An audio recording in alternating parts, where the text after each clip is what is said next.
So,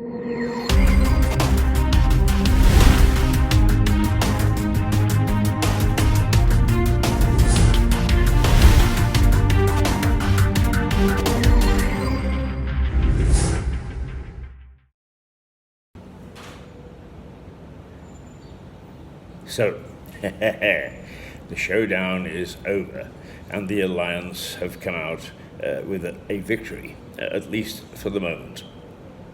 I don't know what it is about politicians. They live in a bubble.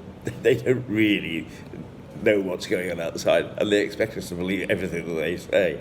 So, having been at the meeting last night, I saw the distraught looks on the face of the Conservatives when they lost to the coalition, a combination of Greens, Labour, Lib Dems, and Independents, is you can see the disappointment was bitter.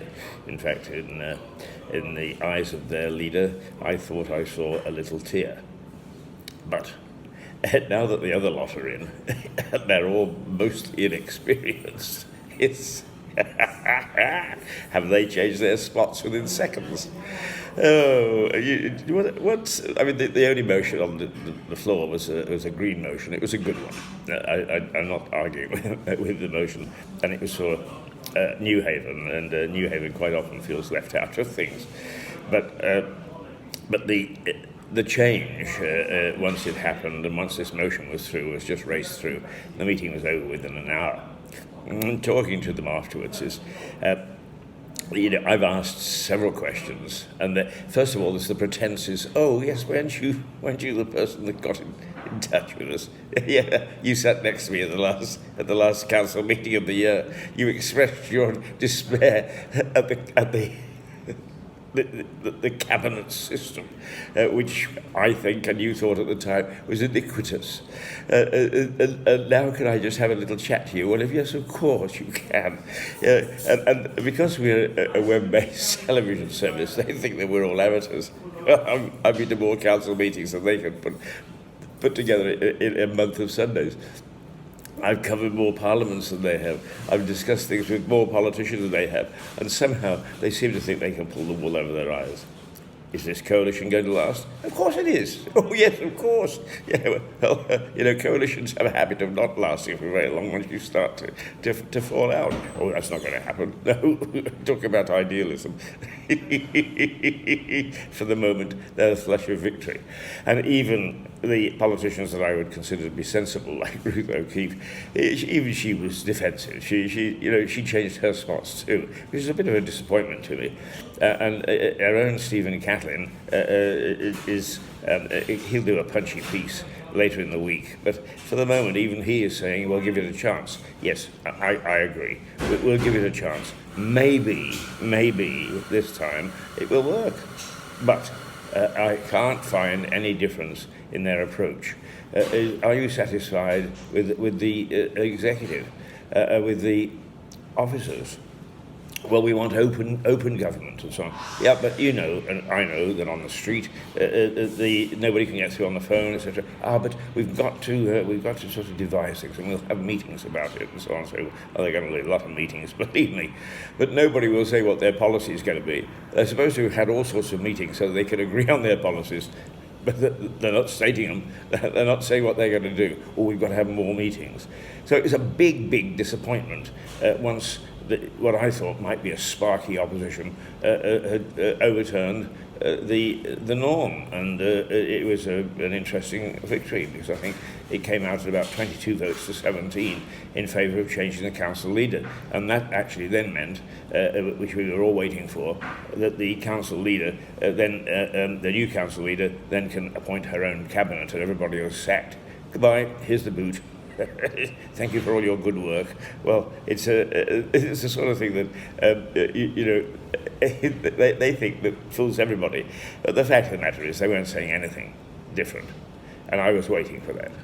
I was waiting to see whether we were going to get a fresh new look, and I doubt it. And just a little bit of a tip to the new lot: get yourself a damn good PR man. And I'm not talking about a publicity man. I'm talking about a PR man or woman. Somebody who can actually show you how to handle both the media and your newfound status, your newfound responsibilities, because last night was woeful. Oh, we're going to be open, we're going to do, but we're not saying anything right now. No, we've got to have a meeting. And I've been to at least 20 countries teaching journalists about how politicians will try to pat you on the head and be patronising on the basis that if they're nice to you, you won't say anything nasty about them. Well, come on, love. I've been around. I've taught that. Let alone see it in action. And you were woeful last night. It's so patently obvious. Is you're not absolutely sure, are you? How much negative feedback you're going to get from us, because they couldn't wait to race off to talk to, I think it was the Argus, but certainly the BBC. Two fresh-faced young chaps. I'm sure they're very good and they can do their job. But are they going to be pets of this particular council? I don't know. I have no idea. All I know is they couldn't wait to get rid of me and dash off and see them. So all in all, I'm very, very interested to see what's going to go on and how they develop. And I left it with an invitation, please call me if you've got anything important. I won't wait for the phone to ring, or at least I will, when people start to realise that what we are is we're looking at the facts, not looking into their bubble. What they want to do in their bubble is entirely up to them, but if they persuade themselves that what they're doing in the bubble is in the public interest and the public good, then we're in for another torrid time. And anyway, knowing the Conservative Party the way that I do, any politicians from any political party, why shouldn't we expect another coup attempt at the next council meeting? I can't see the Tories taking this lying down somehow. And if I was the Lewes Coalition, I'd be on my guard, particularly since you've got different views and different beliefs. It's very easy to spread dissension in an alliance. I mean, all you've got to do is look at the last war. The Allies lasted, just managed to last until the end. But after that, there was a really bitter fallout. And I can see that happening here. However, I'm the cynical one. I'm the one that has to pour cold water on some of these things, and I hope that in fact that the water is more than tepid, that in fact that it is hot water and is welcomed, and that we welcome this new group and let's see what they can do.